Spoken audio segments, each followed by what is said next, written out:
What's up, guys? We are Tottenham TV here, and we beat Wolves 2-1 at the Molineux yesterday on a massive game in the top 4 race. This is our match review. Let's get right into it. What a performance from the back. I thought it wasn't a great performance from Spurs, but what a result to get that win. Under serious pressure we were throughout the game, throughout Wolves' play, how they were playing. I thought we dug in so deep, and it was so impressive that we ended up getting those 3 points.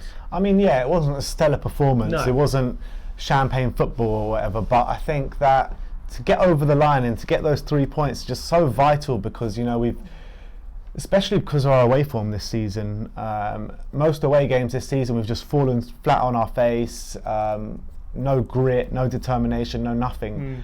And for this game, we looked down and out at times in this game, and Wolves were peppering us the whole game, but they were kind of kept at arm's length, and we capitalised on that. I always felt at 1-0 to us or at 1-1, there were always chances for us in the game. I always thought that we could break away and score a goal. So that's credit to Mourinho and his staff, because I think that was the game plan. Always be in the game and be within a shout of the game. We went 1-0 up early, which we were all calling out for. We started off the game really well, and we got that goal in the last minute, and it's absolute scenes at the Molineux, wasn't it? That was unbelievable scenes. Everyone was all over the place, falling over chairs, everything. Everyone knew how important that goal was. Yeah. But how the game went, Wolves. Oh yeah, we started the better of that Lucas Moura goal. We started a bit sharper. We could have gone 2-0 up after Dele Alli played Eric Dyer through. But after that moment, there was definite shift, and Wolves definitely took control of that game. Those 2 midfield players, Neves and Moutinho, it just showed the stark difference it has in your midfield when you have 2 ball players like that who can control the game, who can pass forward, look up and find a pass, compared to Sissoko and Dyer, who just were not doing that at all. They weren't turning, they weren't looking up, they were scared to look up, they were scared of being pressed. And every time they received the ball, they either passed it backwards or sideways, and it really hurt us going forward. And in the end, it was either giving it back to Gazzaniga, back to Sanchez, or Aurier, and they were just either lumping it forward or losing it. And it was very, very frustrating. And in the end, we didn't build many attacks. We didn't. We still had a fair few clear-cut chances, albeit from counter-attacks. But even so, I always felt that we were in the game, even though Wolves were kind of pretty much battering us, not for 90 minutes, but I thought we had a good maybe 10-15 minutes at the start, and then Wolves just completely took control of that game. Second half, at half-time, pretty much everyone was surprised that we were winning, surprised that we hadn't conceded. Come out for the second half, it was exactly the same, nothing much had changed. I thought Mourinho could have made changes quicker than he did, but he was probably vindicated because we won the game in the end. But that's how I felt at the moment. In the moment, let's talk about how that situation on the left-hand side was affecting us throughout that whole game. Adama Traore up against Vertonghen. Everyone could see when the lineup came out. That was the bright spot that anyone who with half a brain could see that Traore's pace versus aging Vertonghen is going to be a problem. What percentage of the game was actually played on that flank? Yeah, it was they pretty much targeted it. It was pretty much that's the only side they attacked down. They attacked a couple of times down Aurier's side, but majority of their play was with Adama Traore rinsing Vertonghen, which he did. He pretty much got past Vertonghen maybe once or twice. Vertonghen won the ball off him, but every single time, Adama Traore completely blitzed Vertonghen. If it was a better player on that side with better end product, I know Adama Traore scored that goal from 25 yards or whatever. But his crossing wasn't the best, was it? Exactly. If you had a better player there that could actually cross the ball, who actually has proper end product, we could have lost this game like 4 or 5. Yeah, because he was getting beyond him time after time. But you've got to give credit to the centre-backs, Toby and Sanchez, because they had to do a lot of defending in their mainly box. Toby, I think. They had to do a lot of defending in their own box, and to keep heading those balls away, keep their concentration for whenever those balls were coming in the box. And they did. They kept it, and they didn't make any mistakes. There was no balls that fell to Wolves players inside the box. There was no ricochets. Everything was either out of play or out of the box. So you got to give them a lot of credit for the way those boys defended yesterday. Yeah, there's just 2 things bothering me at Spurs. well, not only two things, but two pressing things in terms of what kind of players we need. And I think centre mid is definitely a thing that we need. I don't know what's going on with Tongi and Ndombele. He always seems injured. But we need a centre defensive mid, because I just don't think Dyer is the one to cut it. And in terms of centre-back, we need another centre-back as well. I think those two positions, if we can sort out those two positions, I think we'll be all right. Yeah, because there are doubts starting to creep in with Sanchez now, whether he actually is going to be the right fit for us.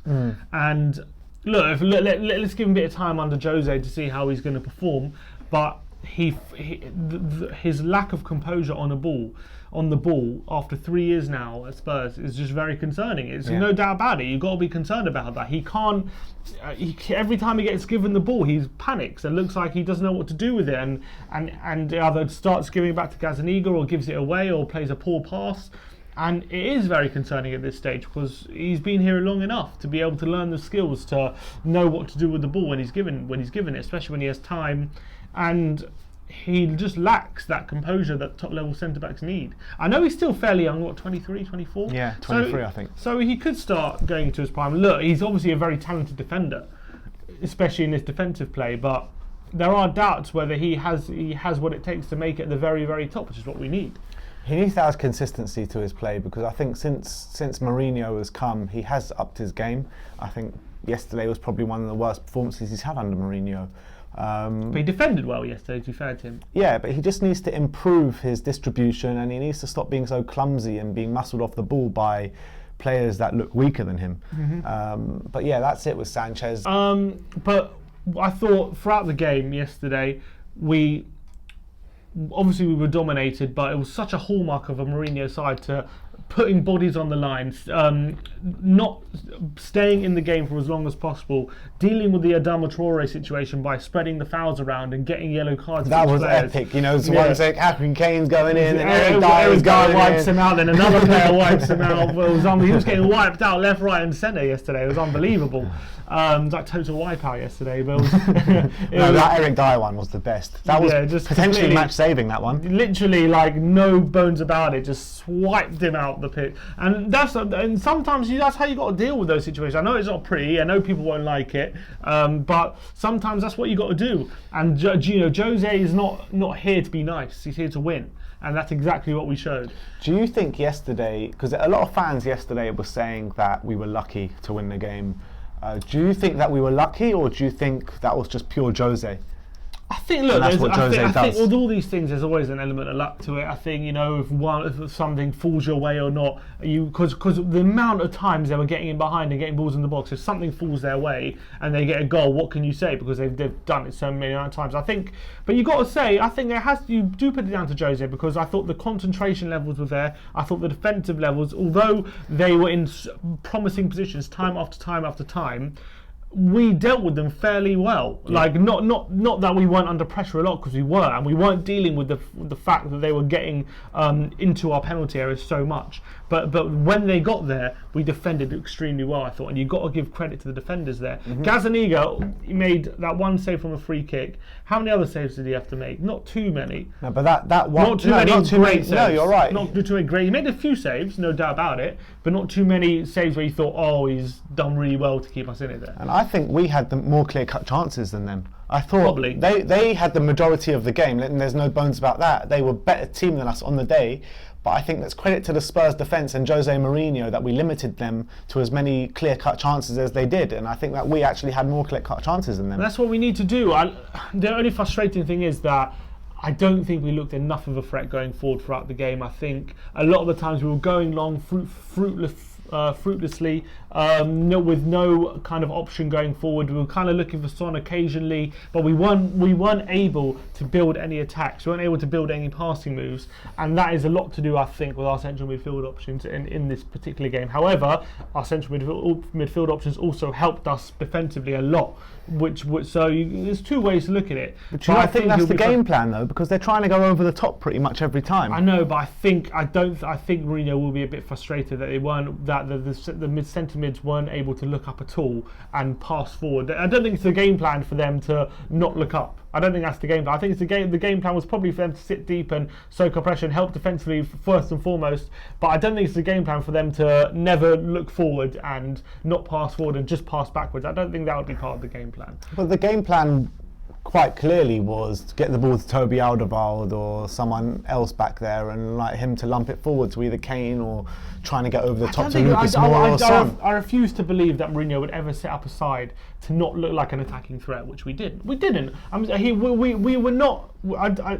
It's on the break we looked dangerous. Yeah, it's a plan to play on the break. We rarely did though, so rarely. And I really say that I don't think we looked enough of a threat, especially in the second half. You need us to kind of have your own time in the game. You need to have those periods where you're keeping possession and you're having the majority of the possession and you're asking questions of the Wolves defence, and we didn't do that enough. I know we got a couple of goals, which was good.